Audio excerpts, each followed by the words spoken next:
In this video, we're going to show you how to create a responsive header in Bubble.io that you can use across your entire app.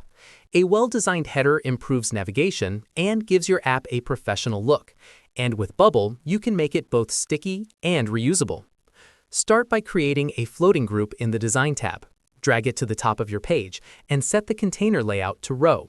Make sure the width is set to 100% and give it a fixed height, around 70 pixels, so it looks consistent on all screens. Set the vertical floating position to relative to the top, which will keep your header at the top of the page even when users scroll. Next, add your content. Place your logo, navigation links, and action buttons, like sign-in or user profile icons, inside the floating group. To ensure everything is properly aligned, use space between alignment in the container layout.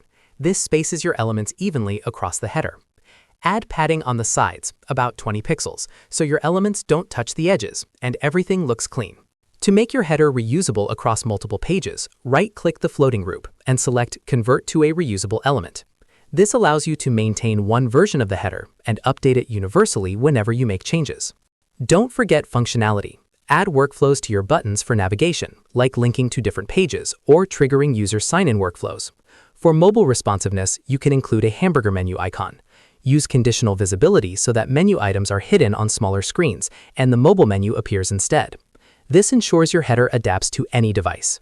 By using a floating group, space between alignment, and reusable elements, you create a responsive, professional header that works seamlessly on desktop and mobile. With these techniques, you can provide consistent navigation across your Bubble app and improve the user experience.